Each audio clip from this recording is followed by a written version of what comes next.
Hello again, everyone. This video is about quantifiers. Now, what are quantifiers? Quantifiers indicate amounts or quantities of things. And in this video, we are going to look at how to use and the differences between the following quantifiers. They are much, many, lots of, a lot of, few, a little, little, some, and any. But before I get to the quantifiers, I have to talk about countable and uncountable nouns. I made a video earlier about nouns, and I discussed what a countable and an uncountable noun was.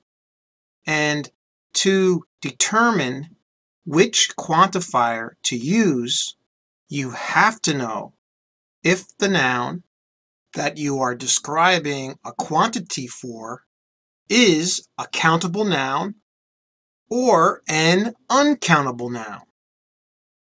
Let's look at the examples. In the first set of examples, we have the countable noun apple. Okay, apple is a countable noun. We can count apples. So in the first sentence, there is an apple on the tree. This is another way to say there is one apple on the tree. In the second example, there are apples on the tree. We can count them, so we can add an S and say that there are apples on the tree. There are more than one apple on the tree. All right, so countable nouns, we can make them plural. In this particular case, I just added S to apple to make it plural, but other countable nouns have other ways to make them plural, which, again, look at my video on nouns if you're a little bit unsure right now.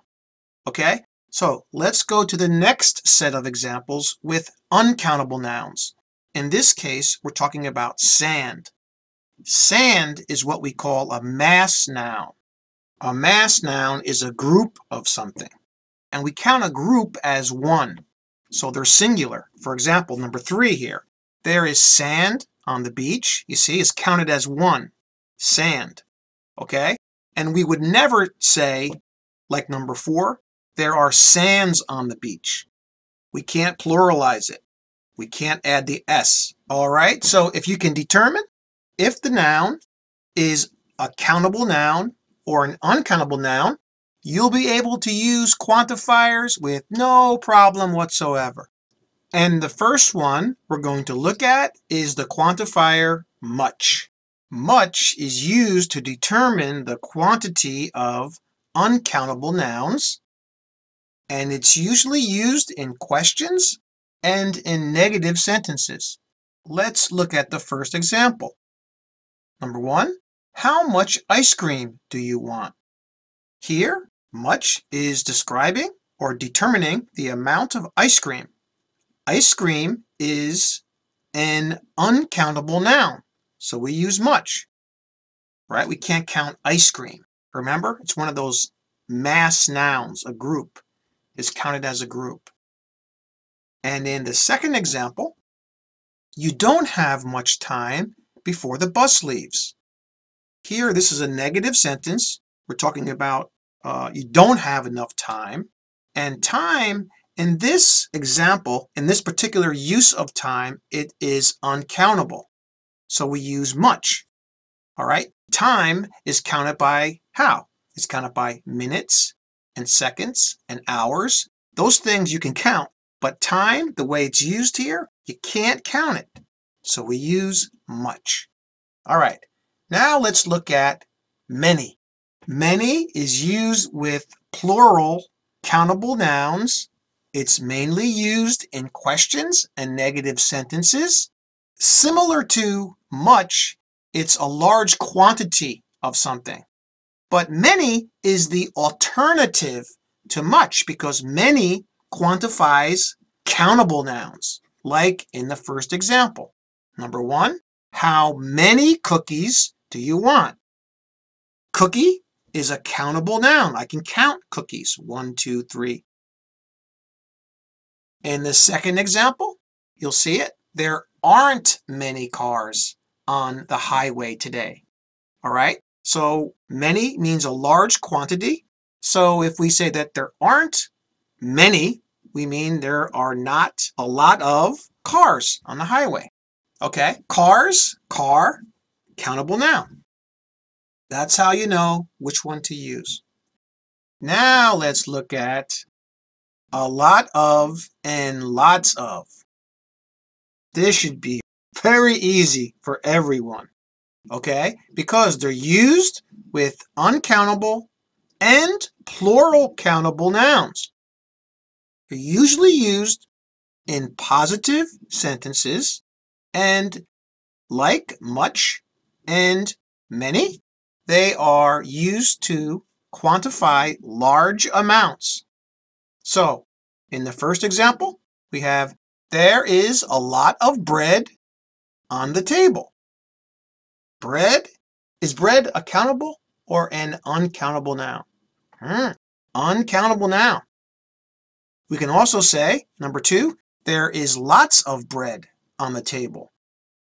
They both mean the same exact thing. So you can use a lot of or lots of with uncountable nouns. All right? And look at number 3 and 4. Let's do 3 first. There are a lot of windows in that house. Window is a countable noun, so we can pluralize it, right? We put the S on this in this case. There are a lot of windows. And number 4, there are lots of windows in that house. 3 and 4 mean the same exact thing. You can use a lot of and lots of. Next, we're going to look at few and a few. And they're used with plural countable nouns, and they usually mean a small amount or quantity of something. Let's look at the examples. In the first one, few students walk to school in the country. When few is used like this, in this particular sentence, the emphasis is on the small amount of students who walk to school in the country. In example number 2, we have a few students walk to school in the country. In this case, the emphasis is on, well, there are a small amount of students that actually walk to school, but there are at least some students that walk.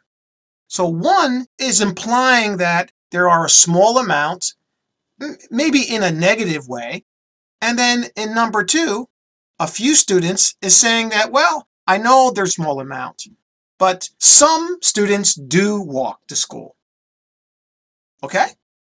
Now, you have to be careful, all right? Because there's an exception to this. If you put quite in front of a few, it changes everything. Let's look at the example. Quite a few students walk to school in the country. In this sentence, it means that many students. Quite a few means many. So you see the big change? So that one little word quite will change the whole meaning of the sentence. So you can still use it. Just remember what it means. Okay? Now we're going to look at little and a little. Little and a little are used with uncountable nouns, and they usually mean a small amount or a small quantity of something. All right? Let's look at the examples. We had little time to prepare for the test. Now, in this sentence, we had little time. This means that we had maybe not any time at all. This means a very, very small amount or no time to do it, to prepare. And in number 2, you can really see the difference here. We had a little time to prepare for the test. This also means a small amount of time, but it's saying, well, I know it's a small amount, but it was still some time. You see how different it is from the first one? In the first example, we had little time. It means small amount or no time to do it. And then the second one, we had a little time, which actually means we had some time, but it was only a small amount. All right, got it? Now let's look at how some is used. Some is used with both countable and uncountable nouns. It's used in positive sentences. It's used when we're offering something. And it's used with requests. Let's look at the first one. Number one, he has some friends with him. All right, friend is a countable noun.